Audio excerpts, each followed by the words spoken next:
na kutoa mbali na kuleta hapa. Ebo, chukua hii. Wako SBN. Tunaanzia hapa na kukutanisha na ndugu wao wawili. Huyu anayekula akiitwa Abigail, ila kikwetu tunamuita Abi, na huyu dada mtu akiitwa Genevieve. Anamuuliza, ndugu wangu, mbona kula haraka haraka? Dada, acha tu nile haraka na wahi kazini, maana kuna huyu mchumba wake na bosi wangu nipasua kichwa kabisa. Ukichelewa kidogo tu inakuwa gumzo siku nzima. Hata bosi wangu mwenyewe ameshamchoka mchumba wake, maana anamsumbua sana. Sasa hao mahusiano yao ni mahusiano gani hayo? Dada, hayo mimi mahusiano haya nihusu. Kinachonihusu mimi ni kufanya kazi zangu na kuondoka. Kisha baada ya pale Abi anaamua kuondoka, na huku tunakutana na wachumba hao wawili. Huyu wa kiume akiitwa George na huyu akiitwa Erica. Kuna marumbano yanaendelea baina yao, na marumbano haya Erica anamlalamikia George akihitaji apatiwe hela ya kwenda kusuka, lakini George anakataa kwa sababu amekuwa akimpa pesa nyingi tena mara kwa mara, lakini Erica amekuwa akitumia pesa vibaya. Hivyo kuna marumbano yasiyokuwa na muafaka, na kwenye hii nyumba ndipo Abi anafanya kazi. Basi George kwa kuona marumbano yamekuwa makubwa anamwambia, mimi naondoka. Unaenda wapi? Naondoka, acha nikazurure tu, maana naona humu ndani hapa kariki sasa, na hiyo pesa sina kwa sasa. Kwa hiyo umeamua kuondoka na kuninyima pesa? Sawa, wewe ondoka bwana. Wakati huo Abi anafika na kumwambia, madam, samahani, chakula kiko tayari, naweza kukuletea. Ondoka hapa. Unaona mimi hapa naangaika kuomba pesa na nyimo, alafu unaniambia habari ya chakula? Sihitaji, ondoka. Anamfukuza Abi. Kisha baada ya pale Erica anapanda chumbani. Muda huu George yupo na rafiki yake akiitwa Rio. Anamwambia, ni miezi 6 sasa toka nimekuwa na mahusiano na Erica, lakini hakuna siku hata moja tumekaa kuzungumzia maendeleo. Yeye kila siku amekuwa na kuniomba pesa kwa ajili ya kutoka mitoko na rafiki zake, kwenda kutengeneza nywele, kutengeneza kucha na steleza hapa na pale, na usipompatia amekuwa ni mtu kulalamika sana, mpaka tunafikia hatua ya ugomvi, mpaka nakosa amani kwenye nyumba yangu. Pole sana George. Na kingine mimi kilichonishangaza, binti bado hujamuoa lakini kesha amia kwako. Nisikilize Leo, nilishamwambia sana Erica kwamba awe anakuja japo mara moja kwa weekend, lakini nimeshangaa majuzi kati kaja na begi kabisa kumuuliza, ananiambia ndo kahamia kwangu. Kwa kweli nashindwa kumwelewa huyu binti nifanye nini. Sikiliza George, mwanamke mwenye mipango na anayekupenda hawezi kukimbilia kwa mwanaume na kuanza kuishi kwake kabla hajaolewa. Hivyo huyu binti kuwa naye makini sana, na ikiwezekana tafuta suluhu ya hili jambo mapema kabisa kabla hili jambo halijakuletea matatizo. Usiku huu Erica anamfuata George, anamwambia, mchumba wangu, tafadhali naomba unisikilize, kuna jambo la muhimu nahitaji tuzungumze. Ndiyo, nakusikiliza. Jambo gani hilo Erica? Unajua mchumba wangu kwa sasa sina kazi, na hapa Nigeria joto linazidi kuwa kali sana, hivyo nilikuwa nahitaji niweze kubadilisha mazingira. Kubadilisha mazingira? Uende mkoa gani? Hapana, sio mkoa. Nilikuwa nataka nibadilishe mazingira kabisa kutoka nchi hii. Nilikuwa nawaza niende Australia ama niende Netherlands. George anamuuliza, wakati unawaza hili jambo umewaza nini kuhusiana na mahusiano yetu? Tutaendelea kwa pamoja? Unamaanisha tutaenda wote Australia? Hapana, mimi nitaenda, wewe utabaki. Si unajua tena mchumba wangu, mahusiano ya mbali ni mazuri, maana si unajua kila mmoja atakuwa na mmisi mwenzake. Nisikilize Erica, nilikwambia kabla hatujaanzisha mahusiano siwezi kuwa na mahusiano ya mbali, lakini mchumba wangu, si utakuwa unakuja kuniona na mimi nitakuwa nakuja kukuona, na unajua kabisa wewe ndio unanidhamini kunipatia pesa kwenda kule. Erica, tafadhali naomba niache kwanza nifanye kazi, tutazungumza hilo jambo baadaye. Lakini mchumba wangu, hili jambo ni la muhimu sana, ni la muhimu. Uone kazi ninayofanya kwa sasa ndio inayotupatia pesa. Lakini kwa nini George, mimi ninapokuambia mambo yangu ya muhimu unakuwa unachukulia kawaida? Muda wote tunataka tugombane tu. George anaamua kuwa mkali. Erica, tafadhali naomba niache kwanza. Erica anaona isiwe tabu, anaamua kujiondokea. Muda huu tunamwona Genevieve akiwa anaelekea nyumbani, lakini mara kidogo hivi anataka kupamiwa na mlango wa gari. Ni nani huyu? Oh, ni George. Samahani dada, samahani sana. Usijali, ni makosa yangu, mimi ndio nilikuwa natembelea upande wako. Samahani, nilikuwa natafuta wakala wa benki, lakini maeneo haya sioni. Sehemu gani naweza nikampata? Basi Genevieve anamwambia kwa pale mbele unaweza kumpata. Oh, nashukuru sana. Lakini vipi dada, unaelekea huko pia? Ndio naelekea huko. Basi sawa, panda kwenye gari kama utojali, nikusogeze pia. Basi Genevieve kwa wasiwasi anaamua kumkubalia. Basi anapanda kwenye gari, wanaondoka. Basi Genevieve baada ya kufika nyumbani, mawazo chungu nzima, ajaribu kumtafakari George alivyo kijana mkarimu, mzuri, handsome boy kabisa. Anakosa majibu, anabaki na maswali mengi kichwani. Tunatoka huko, tunarejea huko nyumbani kwa George. Muda huu Abi anajaribu kufanya usafi, lakini mlango unagongwa. Nani tena? Kwenda kufungua ni mama yake George. Oh mama, karibu. Asante sana Abi. Basi anamkaribisha, kisha anaketi kwenye masofa. Anamuuliza, mwanangu yuko wapi? Mama, George ameenda kazini, bado hajarudi. Wakati bado anaendelea kuongea, anasikika Erica akiuliza, we Abi, nani unaongea naye huko chini? Kuangalia vizuri anagundua ni mama yake George. Oh mama, karibu sana. Anafika pale, anamkumbatia, kisha anamwambia, mama, hatukutegemea kama unakuja leo, mbona kutupata taarifa? Ni kawaida tu mwanangu. Kisha kwa ukali anamwambia Abi, we Abi, mbona umesimama hapo? Uone kwamba hilo begi unataka kulipeleka chumbani? Bebe hilo begi, peleka chumbani. Basi anaanza kujichekesha pale, mama utatumia kinywaji gani? Lakini mama anakuwa kimya tu, hasemi chochote. Anaanza tena kumuita Abi. We Abi, ina maana unapeleka begi nusu saa nzima? Njoo huku bwana. Hongera mama, naona unazidi kupendeza tu. Anamuita tena Abi. Abi, njoo basi umlete mama kinywaji. Mama anajaribu kuwaza, anakosa majibu. Huyu ni mwinga gani huyu? Mbona anakuwa mkali sana? Yaani mama anakwambia huyu binti ni mzembe tu. Saizi kapeleka begi muda wote huo mpaka saizi hajarudi. Badala wao ya kuletea kinywaji, mama anabaki akijiuliza, badala ya kuletea yeye mwenyewe kinywaji, anasubiri mpaka binti wa kazi ndo aniletee. Basi mama anabaki akitikisa kichwa tu. Tunatoka hapo, tunakuja hapa. Abi anamwambia dada yake, mama bosi wangu amekuja. Genevieve anamwambia, hongera sana. Huyo mama huwa ni mzuri sana. Abi anauliza, wewe umejuaje? Genevieve anamwambia, wewe si ndio unanipa taarifa za huko kila siku. Sasa nitashindwaje kujua? Ulishaniambia huyo mama ni mzuri sana. Kisha Abi anamwambia, ni kweli, na ameniambia nipumzike kwa siku kadhaa kama 2-3. Hivyo nina furaha sana. Lakini nashukuru kwa sababu Erika saizi atanipumzisha kidogo, maana alikuwa ananisumbua sana. Akiwepo mamake na bosi hivyo huwa anakuwa mpore. Maana kwa kweli huyo dada nipasua kichwa kabisa. Mpaka bosi wangu mwenyewe George ameshachoka. Siku hizi amekuwa kutoka asubuhi na kurudi usiku sana. Lakini Genevieve anamwambia, inawezekana anakuwa bado ana kazi ndio maana anachelewa kurudi nyumbani. Hapana, mimi bosi wangu namjua, ni kwa sababu amechoshwa na vitendo vya Erika ndio maana anakuwa anachelewa kurudi nyumbani. Abi, nikushauri mdogo wangu, hebu achana na mahusiano ya watu. Wewe fanya kazi iliyokupeleka pale. Dada, hata mimi sifuatilii mahusiano yao. Tunajaribu tu kuongea dada yangu. Basi mdogo wangu, nimekuelewa. Nenda basi kaandae chakula tupate kula. Kisha Abi aenda kuandaa chakula. Usiku Erika yupo chumbani anachati na simu. Lakini wakati huo George anafika kutoka kazini. Anafika na kumsalimu Erika, lakini Erika yupo kimya, hajibu chochote. Erika, sina kusalimu. Erika anamwambia, mbona hukuniambia kama mama yako anakuja? Sasa mimi sikukwambia, mimi mwenyewe nilikuwa sifahamu. Ulikuwa fahamu vipi? Ulikuwa unafahamu huyu ni mama yako. Unajua kabisa mama yako akija hapa huwa anataka aendeshe kila kitu yeye mwenyewe humu ndani. Na unatambua kabisa mama yako anipendi mimi. George anamuuliza, kwa nini unasema hivyo? Si amemwambia Abi aende nyumbani akapumzike. Eti mimi ndo nitafanya kazi. Toka asubuhi amekuwa akinituma tu.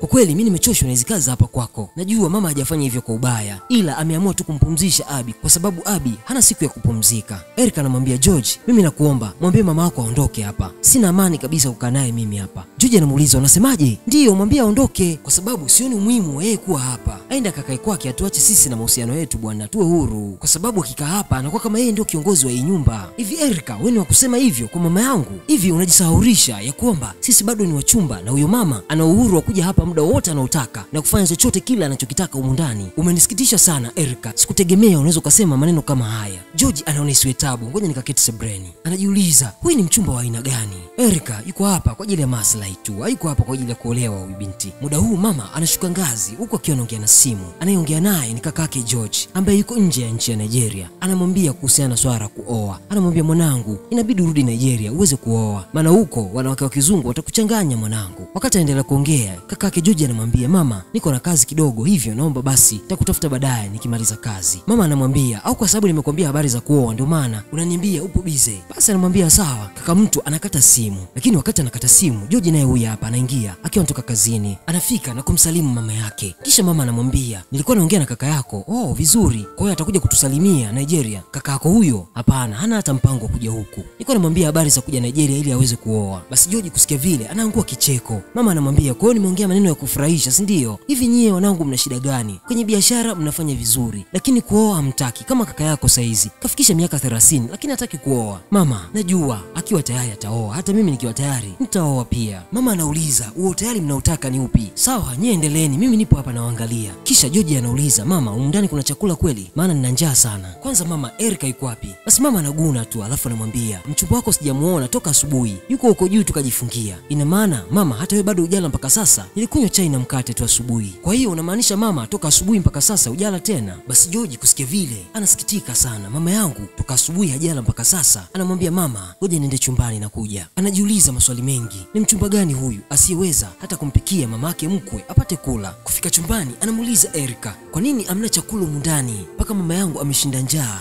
na wewe upo unachezea simu. Erika anamwambia, mimi nimeshakula, nilinunua chakula. Kwa nini wewe binti unakuwa binafsi kiasi hiki? Unanunua chakula, unashindwa kupika. Mama yangu yuko njaa mpaka sasa. Erika anamwambia, kwani mimi kosa langu liko wapi? Kama anatakiwa kupika Abi, mama alimwambia aende nyumbani akapumzike. Sasa unadhani ni nani atakayepika? Labda apike mama yako. Erika, unataka kuniambia asipokuwepo Abi ina maana hii familia hatuwezi kula kabisa? Erika anamwambia, hivi wewe George, tatizo lako ni nini? Wewe si ni mtoto wake, nenda kampikie mama yako. Na pia usisahau sisi bado ni wachumba, hatujaoana. Basi George anabaki akijiuliza, huyu ni mwanamke wa aina gani? Anaona mambo yasiyo mengi. mengi, ngoja nikapike mwenyewe. Anaamua kutoka chumbani. Kufika sebleni, mama anauliza, mwanangu kuna shida gani? Maana nimesikia makelele huko juu. Hapana mama, kila kitu kiko sawa. Lakini pia mama, samahani kwa kufanya ushinde njaa. Ngoja nikuandalie chakula chochote upate kula. Hapana mwanangu, unajua umetoka kazini umechoka, hivyo unapaswa upumzike. Hapana mama, usijali, hii ni nyumba yangu, naweza kupika muda wote ninaotaka. Basi wakati nitakwenda jikoni, Abi huyu hapa anaingia na mifuko yake. Anafika na kuwasalimu, lakini George anauliza, sikutegemea kukuona hapa siku ya leo. Ndiyo bosi, lakini nilipita sokoni nikawa nimenunua chakula, nikaona nikipitisha hapa kwa sababu mama anakipenda. Basi mama anamwambia,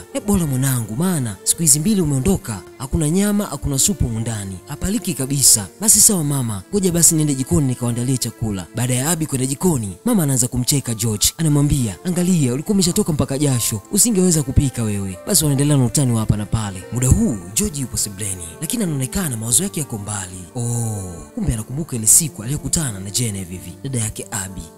Mawazo yake yanafika mbali kabisa. Je, ni nini anawaza ndani ya akili yake? Tuendelee kutizama, tutafahamu mbele ya safari. Lakini wakati huo anaendelea kuwaza, mama yake anasogea. Anafika pale, anamuona mwanae kama haiko sawa. Anamsemesha, mwanangu, George yuko mbali. Anamuita tena, mwanangu. Ndipo George anashtuka, ndio mama. Mwanangu, uko sawa kweli? Ndio mama, niko sawa. Sawa mwanangu, ila kuna jambo nilikuwa nataka tuzungumze, na jambo hili linamhusu mchumba wako Erika. Mwanangu, nikwambie, hakuna mwanamke anayejitambua anaweza kwenda kuishi kwa mwanaume na ile hali bado hawajaoana. Kumbuka, wewe na Erika bado ni wachumba na hamjafunga ndoa. Kwa nini aje aishi na wewe hapa? Mwanangu, mwanamke ambaye Abi ananiambia kila mara mnalumbana, tena mnakuwa mnalumbana mbele yake. Mwanamke ambaye hata chakula chako anashindwa kupika, mpaka unapikiwa na mfanyakazi, hata nguo tu unafuliwa na mfanyakazi, kila kitu unafanywa na mfanyakazi. Mwanamke ambaye hata mimi mama mkwe wake niko hapa anashindwa hata kunipikia chakula. Kweli huyo ndio mwanamke ambaye unataka aje mwanamke wa maisha yako? Mwanangu, hii si sawa, na kushauri tu kama mama yako, iangalie kwa uzuri jambo hili. Unajua kwa nini nakwambia maneno haya mwanangu? Kwa sababu wewe ni mtoto wangu. Hivyo hakuna mama ambaye anaweza kuruhusu mwanae akatumbukie kwenye moto. Mwanangu, huu ni moto. Sikwambii maneno haya kwa sababu labda nataka nikuchagulie mwanamke, ni ushauri tu. Lakini pia nakuaga, kesho mimi nitaondoka. Abi ameshaniandalia mizigo yangu yote, nitarudi kwangu. Kisha mama anaamua kuondoka na kurudi chumbani kujipumzisha. Basi George anabaki akitafakari maneno ya mama yake, kipi atafanya. Muda huu George yupo ameketi kitandani, lakini wakati huo Erika naye anafika, anataka kujipumzisha. George anamwambia, samani Erika, nilikuwa naomba tuzungumze kidogo. Erika anaamka na kuketi. Nilikuwa nasemaje? Samani mchumba wangu, nilikuwa nataka kuuliza kitu. Hivi nyumbani kwako kuna changamoto yoyote, kama vile labda ukudaiwa kodi? Hapana, mimi sina changamoto yoyote. Kwa nini unauliza hivyo? Nilikuwa nauliza kwa sababu nilikuwa nahitaji uweze kurudi nyumbani kwako. Ndio hayo mmezungumza na mama yako leo, si ndio? Kwa hiyo mnataka mnifukuze hapa, sio? Hapana, mamangu hahusiki kwenye hili, na wala hatujazungumza chochote na mama yangu kuhusu wewe. Erika anamwambia, sasa haya yote yanatoka wapi? Hebu subiri, sitaki kuamini. Usiniambie kwamba umeshakuwa na mahusiano na Abi ndio maana unataka kunifukuza hapa ili upate nafasi ya kuwa naye. George anashtuka, anamwambia, unasemaje wewe? Ili jambo linatokea wapi tena? Sasa nitamuua huyo binti leo kisha ndio niondoke. Anaamua kwenda kumfuata Abi, lakini wakati huo George anamwambia, wewe Erika, subiri kwanza. Kisha naye anamfuata kwa nyuma, anateremka ngazi huku akiita Abi. Abi huyu hapa anafika, kutokeza tu anakutana na kofi zito.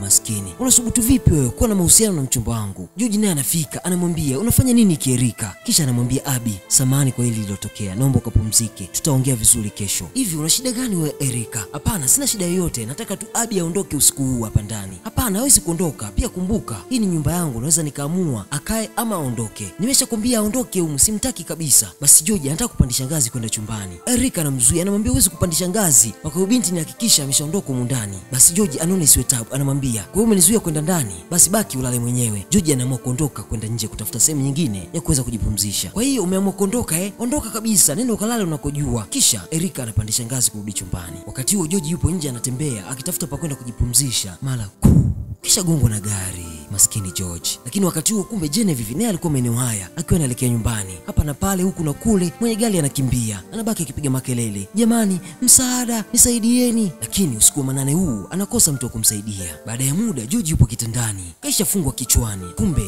Genevieve alimpeleka hospitali akapata matibabu. Muda huu Genevieve anashika simu, anampigia daktari, anamwambia bado hajaamka. Daktari anamwambia usijali, baada ya masaa mawili atakuwa sawa. Basi sawa daktari, nashukuru sana. Kisha anakata simu. Wakati huu anawaza anawaza ni nani huyu, hamfahamu, amemsaidia tu. Lakini wakati huo simu ya George inaita. Ni nani anapiga? Anapiga Erika. Anapokea. Aro. Erika kusikia sauti ya kike anauliza wewe nani? Kisha anakata simu. Basi Genevieve anabaki akijiuliza namna gani anaweza kuwajulisha ndugu zake, maana hata password ya simu ya George haifahamu. Kwa hiyo George ameamua kwenda kulala kwa mwanamke mwingine. Sawa, ngoja mimi niondoke. Anachukua begi lake, anaanza kupanga nguo zake na kisha anaondoka. Baada ya muda George fahamu zinaanza kurejea, lakini wakati huo Genevieve kumbe alipitiwa na usingizi akalala pembeni ya George. Basi George anajigeuza, lakini kichwa bado kinamuuma. Ndipo Genevieve anashtuka, anamwambia umeamka? Pole, unajisikiaje kwa sasa? Lakini George anamuuliza kimetokea nini? Ulipata ajali? Hivyo nilikuwa na wasiwasi sana, kama usingeweza kurudisha fahamu ingekuwaje, na ndugu zako sio fahamu. Basi George anataka kunyanyua kichwa kuamka, anashindwa. Genevieve anamwambia pumzika, usijali, hauko sawa kwa sasa, ngoja nikuandalie chakula ili uweze kula upate nguvu. Basi Genevieve anaenda kuandaa chakula. Muda huu Leo anaenda nyumbani kwa George. Anafika pale anakutana na Abby, anamuuliza George yuko wapi? Ni siku 2 sasa toka ameondoka, sijamuona. Alikuwaga anaenda wapi? Hakuniaga. Na je, ulijaribu kumpigia simu? Simu yake nikipiga haipatikani mpaka sasa. Na vipi kuhusu mchumba wake? Na yeye aliondoka hiyo siku usiku, kwani walikuwa na ugomvi yeye na mchumba wake? Ndiyo, hiyo siku walitarafiana sana, ndio maana George akaamua kuondoka na yeye mwenyewe Erika akaamua kuondoka. Basi Rio anasema ngoja nijaribu kumpigia simu. Anapiga simu, inaita, anapokea, anaongea naye, anapewa taarifa za ajali na eneo ambapo yupo. Kisha anakata simu, anamwambia Abby nakuja mara moja, kuna changamoto. Anaamua kuondoka. Ni baada ya muda anarejea akiwa na George.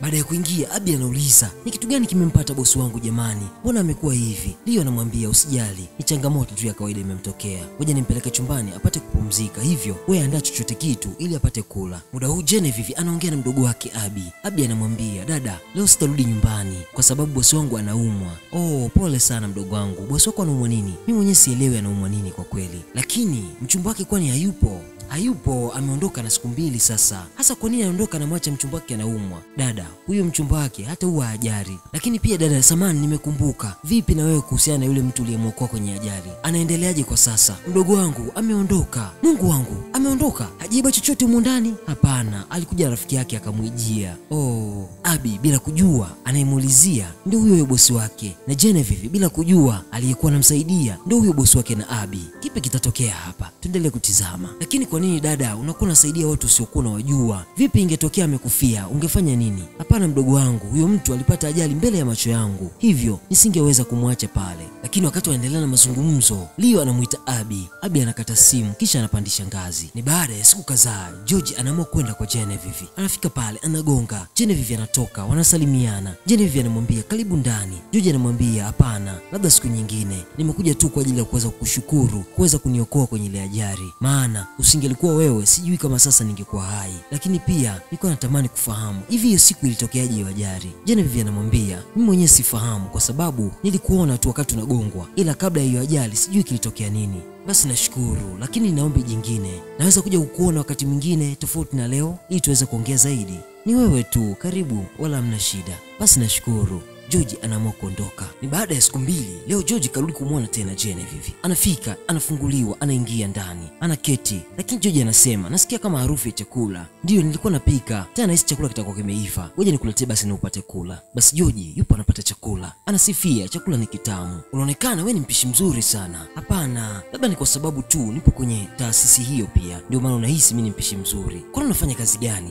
Mimi ninapika chakula. Oh, hongera sana. Kwa hiyo una mgahawa? Hapana, mimi sina mgahawa, bali huwa ninapika chakula tu, na kuna sehemu kuna wajenzi huwa ninawapelekea wanakula, wakishamaliza kula basi kazi yangu inakuwa imeisha kwa siku hiyo. Oh, kwa hiyo wewe ni bosi wa kampuni yako mwenyewe? George anamuuliza na malengo yako ni nini? Basi Genevieve anaanza kujieleza. Malengo yangu ni kufungua mgahawa mkubwa, pia niajili watu niweze kujitafutia kipato changu mimi mwenyewe. Basi Genevieve anajieleza mpaka anahisi kamkwaza George. Anamwambia samahani, nimejielezea vitu vingi na hisi nitakuwa nimekukwaza. Lakini George anamwambia hapana, wala hujanikwaza, endelea tu kuniambia, natamani kujua kila kitu kutoka kwako. Genevieve anamwambia naishi na mdogo wangu. Lakini George anauliza mbona sijamuona? Genevieve anamwambia anafanya kazi mahala na huwa anarudi mara moja kwa wiki. George anamwambia nitatamani kumuona sana siku moja niweze kumfahamu, lakini Genevieve anamwambia naye pia anatamani kukufahamu, maana huwa anasikia habari zako tu. Basi George anamwambia kwa utani, kumbe huwa mnanijadili Basi utani wa hapa na pale, tunatoka hapo tunarejea hapa. Basi usiku huu George na Genevieve ni kumwagiana sifa tu kwenye simu, ikawa hivi ikawa vile, ikawa huko ikawa huku, tutafanya hivi tutafanya vile. Basi maongezi yanazidi kuwa marefu kwa Genevieve huku ndani, mpaka Abby anaona sasa imekuwa kelo, anaamua kuziba masikio, anajigeuza huku na kule, usingizi unakosa. Watu maongezi kwenye simu yamepamba moto. Muda huu George yupo na rafiki yake Leo, wako nyumbani wajaribu kuzungumza masuala yao ya kazi, lakini Leo anamwambia George, naona kuna tabasamu kubwa usoni mwako, kuna kitu gani kinaendelea? Lakini George anamwambia kawaida tu, niko sawa. Leo anamwambia hapana, nakufahamu kwa muda mrefu sana, hivyo nahisi kuna kitu kitakuwa kinaendelea kati yako, nitafahamu tu muda sio mrefu. Basi wakati waendelea kuongea, mara mlango unafunguliwa, anaingia nani tena? Mama yake George anafika, anaanza kumkagua George. Mwanangu, uko sawa kweli? George anamwambia niko sawa mama, kwani kuna shida gani? Mwanangu, naomba nikuulize na usinidanganye, ni kweli ulipata ajali? Ndiyo mama, nilipata ajali, lakini ilikuwa ajali ya kawaida, ndio maana ukiniangalia niko sawa. Mwanangu, kwani upate ajali na usiniambie? Anamvaa Leo. Nawe Leo, kwa nini rafiki yako anapata ajali na unashindwa kuniambia? Mama, tulishindwa kukuambia kwa sababu ilikuwa ni ajali ya kawaida. Hapana, mlitakiwa mniambie. Basi Leo kuona mambo yanazidi kuwa mengi kwa mama, anaamua kuaga kwamba amepata dharura. Jamani, naomba niwaache kidogo, nimepata dharura. Anaondoka. Mama anabaki kimlaumu George. Haipaswi mwanangu kufanya hivyo, kumbuka wewe ni mtoto wangu, unapopata tatizo inapaswa uniambie. Lakini wakati huo Genevieve anapiga. George anapokea simu, anaamua kumwacha mama yake, anaenda kuongea na simu. Mama anabaki akiita tu George, George. Muda huu mama anateremka kwenye ngazi, anakutana na Abby. Anamuuliza, umeshaweka kila kitu kwenye gari? Ndiyo. Kumbe mama ameandaa zawadi kwa ajili ya mtu aliyeweza kumsaidia George kwenye ajali. Lakini wakati huo George naye anafika, anamuuliza, mama, hivi vyote umeandaa kwa ajili ya nini? Nimeviandaa kwa ajili ya kumpelekea huyu binti aliyeweza kukuokoa, maana amefanya jambo zuri sana kumwokoa mwanangu. Lakini mama, mbona vitu vingi sana? Mwanangu, acha niandae hivi vitu vingi kwa sababu wewe huna shukrani. Huyu binti amekuokoa lakini haujai kupeleka chochote kwa ajili ya kumshukuru, hivyo acha nimpelekee hivi vitu kwa ajili ya kuonyesha shukrani yetu kwake. Lakini pia nitakapoenda kumuona nitaomba umuulize ni kitu gani anahitaji tumfanyie kwa ajili ya kurudisha shukrani zaidi. Mama, mimi nilishamuuliza lakini hajai kuniambia chochote, anakataa. Mwanangu, huyo ndio binti ambaye anajielewa. Angelikuwa mtu mwenye tamaa angeomba vitu vikubwa, lakini huyu anajielewa, ndio maana hajai kukuomba chochote. Basi mama anamwambia, naomba unisaidie kubeba hivi vitu tupeleke kwenye gari ili tuweze kwenda, maana Abby anabaki hapa nyumbani kwa ajili ya kuangalia nyumba. Basi George anabaki akishangaa, lakini wakati huo anabeba vile vyakula, wanaelekea kumwona Genevieve. Usiku huu George akiwa chumbani, simu yake inaita. Nani anapiga? Genevieve. Anapokea, wanasalimiana. Kisha George anamwambia, nimekukumbuka sana. Lakini George, si umeniona mchana tu, umenikumbuka mara hii? Sio kukuona tu mchana, na kukumbuka kila wakati, natamani nikuone muda wote. Basi George, tuachane na hayo. Mama anaendeleaje? Mama anaendelea vizuri na muda wote ni kukuongelea wewe tu. Unajua George, mama yako ni mzuri sana, sikutegemea kama angeweza kuniletea zawadi zote hizo. Usijali Genevieve, lakini pia kesho nitakuwa na zawadi yako. Zawadi gani tena George? Zawadi mimi zimenitosha. Hapana Genevieve, zawadi hii ni maalum kwa ajili yako na ni zawadi nzuri, natumaini utaipenda sana. Basi sawa, nitangoja nione kesho ni zawadi gani, naisubiri kwa hamu sana. Basi sawa, nikutakia usiku mwema. Genevieve baada ya kukata simu anabaki akitabasamu tu,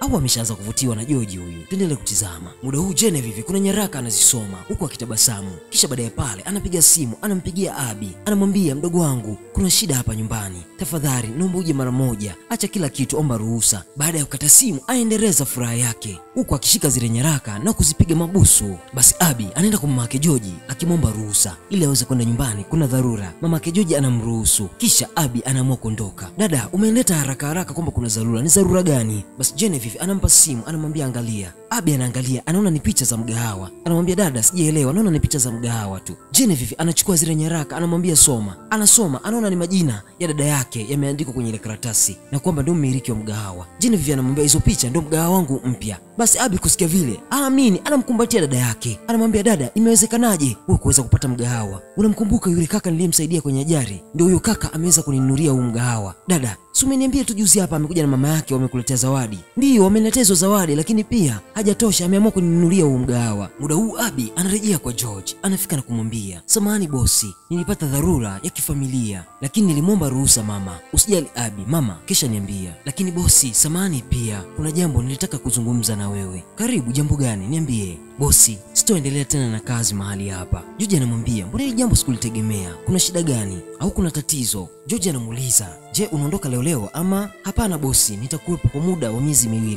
Ili huo muda mtafute mtu mwingine. Basi sawa, lakini pia naomba nikuulize, unaweza kuniambia kwa nini umeamua kuondoka? Ndiyo bosi, sababu ninayo. Familia yangu wamefungua biashara. Hivyo basi mimi kama mmoja wa familia natakiwa kuwa kwenye hiyo biashara ili kuhakikisha tunaiendeleza biashara yetu. George anamwambia, kama ni swala la biashara, jambo zuri na wazo zuri kabisa, na kupongeza kwa hilo. Ila familia ya George tutakumisi sana. Basi Abby anaenda jikoni kwa ajili ya kuendelea na majukumu yake ya kazi kama kawaida. Usiku huu wa manane, George anawaza, hivi itakuwaje nikimwambia Genevieve nampenda akanikataa? Sielewi kwa kweli. Basi anaamua kumpigia simu Genevieve. Anamsalimu kisha anamwambia, nilitaka kufahamu ratiba yako ya kesho imekaaje. Genevieve anamwambia, kesho nitakuwepo tu kwa sababu kesho ni siku ya kupumzika. Basi George anamwambia, nitaomba kesho tuweze kuonana, nina mazungumzo na wewe ya muhimu sana. Kisha baada ya pale anamtakia usiku mwema na kukata simu. Muda huu George anahitaji kuelekea kwa Genevieve, lakini wakati huu anajaribu kumpa maelekezo Abby. Lakini wakati huu mlango unagongwa. Abby anaenda kufungua. Nani tena? Oh, Slay Queen mwenyewe, Erica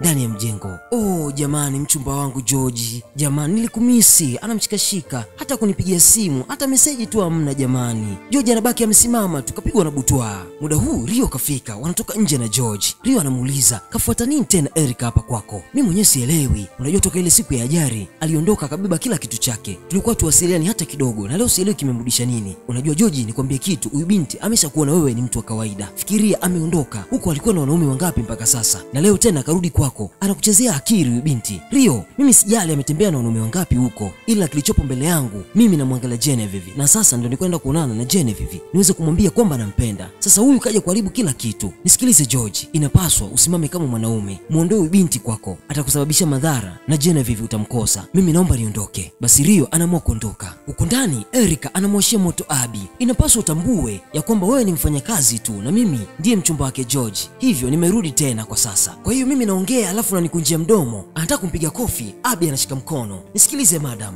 nafanya haya yote kukuheshimu kwa sababu ya bosi wangu. Lakini mara nyingine ukirudia tena kutaka kunipiga, nitakuonyesha ambacho unastahili kuonyeshwa. We Abby, leo kazi yako ndio imefika mwisho. Naomba kusanye kila kilicho cha kwako uweze kuondoka. Basi maskini anamfukuza Abby. Abby anafika nyumbani kwa dada yake. Genevieve anamuuliza, we Abby, umemfanya nini huyo mchumba wake George? Dada, alitaka kunipiga kofi. Unajua, amekuwa akinifanyia matendo mabaya sana.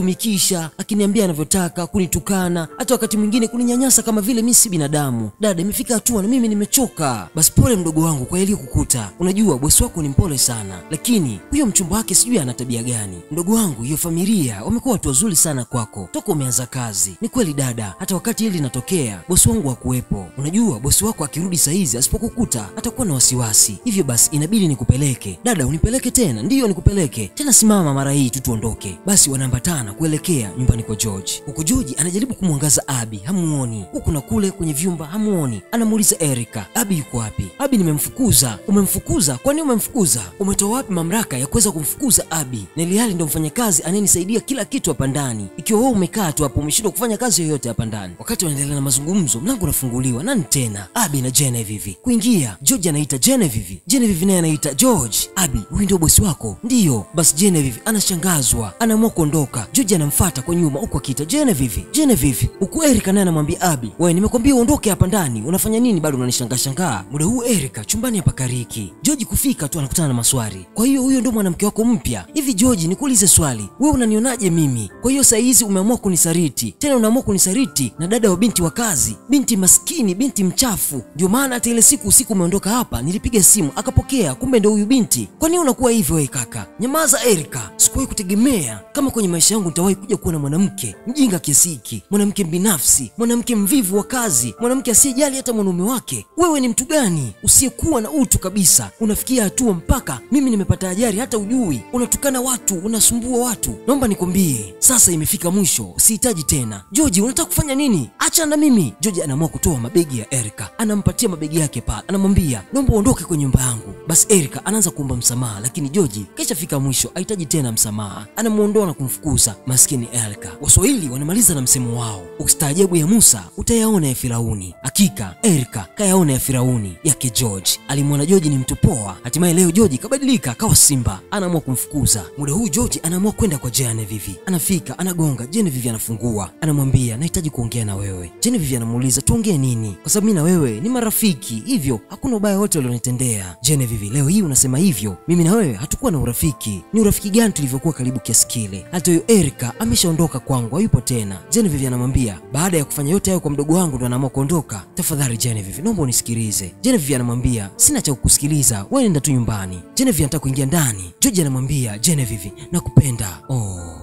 Anagusa moyo wa Genevieve. Unajua toka siku ya kwanza nilivyokuona, nilipendezwa na wewe, nikavutiwa na wewe. Basi George anaongea maneno yote mazuri anayoyafahamu, lakini Genevieve anakatisha maongezi, anaamua kuingia ndani. George anabaki na mawazo, anarejea nyumbani, mawazo chungu nzima, hajui afanye nini. Aenda anaketi kwenye sofa akiwa na mawazo, lakini wakati huo Abby anakuja kumkaribisha chakula. Anamuita bosi, lakini George yupo mbali kimawazo. Anagundua George hayuko sawa, anaamua kumwacha. Maskini George anaangusha chozi. Ukiona mwanaume anatoa chozi, basi jua kesha penda kupindukia. Je, George atatoka vipi kwenye mawazo haya? Muda huu Abby yuko na dada yake Genevieve. Genevieve naye yuko mbali kimawazo. Abby anajaribu kumuita dada. Dada anashtuka. Niambie unasemaje? Dada, mbona unaonekana uko sawa? Basi anajifaragua pale Genevieve. Niko sawa. Watu hawa ni dhahiri wameshapendana. Tuendelee kutizama. Muda huu Genevieve anajiandaa kuelekea kazini, simu yake inaita. Nani anapiga? Abby. Anapokea. Abby anamwambia, "Dada, naomba uje unisaidie. Niko kwenye matatizo. Bosi wangu amezidiwa, anatokwa damu nyingi sana. Hata sielewi yamekuaje. Naomba uje unisaidie dada." Basi Genevieve anapata mawazo. Usimguse, usifanye chochote mpaka nifike. Genevieve anakata simu kwa haraka anatoka kwa ajili ya kwenda kumwona George. Muda huu Rio anafika kwa George.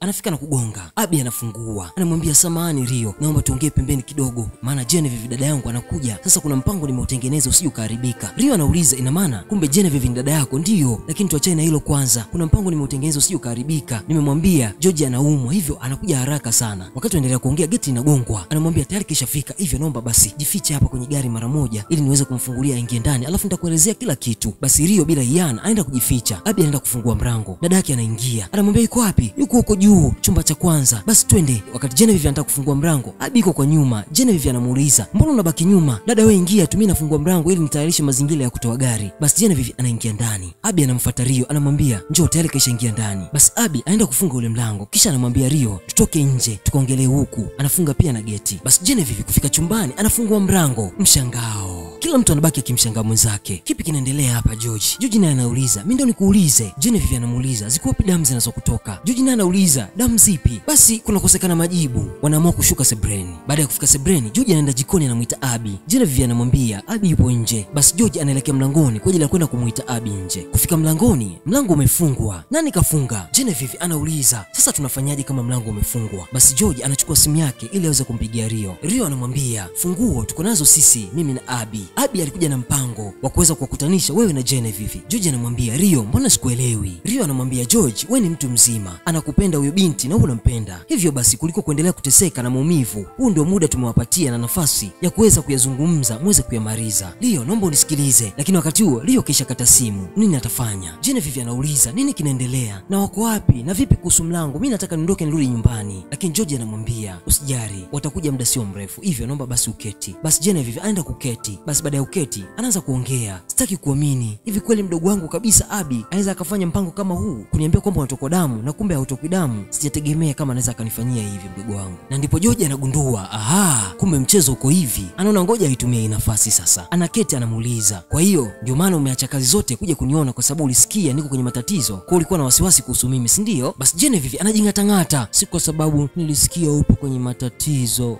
Nikawa na wasiwasi." Basi George anaona mambo si ndio haya. Anaamua kutumia fursa hii. Anamwambia, "Nimejisikia furaha sana kwa kutambua mara zote umekuwa ukinijali, hasa ninapokuwa kwenye matatizo. Najua umekuwa ukinisaidia mara zote, lakini kwa sasa moyo wangu pia unahitaji kusaidiwa." George anamwaga maneno kama vile kayatoa kwenye kamsi, lakini wakati anaendelea kuongea, Genevieve anaona isiwe tabu. "Kaka wewe, hebu nyamaza." Anampiga bonge la busu. George maneno yanakata. Hata mimi kwa kweli hapa maneno yangenikata. Genevieve anajishtukia, anamwambia samahani, lakini George anamwambia wala usijali. Genevieve naye anamwambia, "Na mimi sio mnyonge kiasi hicho. Ngoja nikupe kidogo niliyosoma kwenye kamsi. Unajua George, nakupenda sana. Wewe ndio mwangaza, nuru ya maisha yangu. Na changamoto tulizozipitia ndio mafanikio ya mahusiano yetu mimi na wewe. Hivyo basi nitakupenda milele daima." Ningelikuwa mimi ndio George, wakati huo ningeenda kumnunulia gauni jipya. Mimi na wewe tunaishia hapa. Si mimi, si wewe. bali ni wao. Kwa pamoja tunajifunza. Tukutane tena wakati mwingine, na kama bado hujajiunga nasi, basi hakikisha una subscribe ili uweze kujiunga na kiji hiki kinachokuja kwa kasi.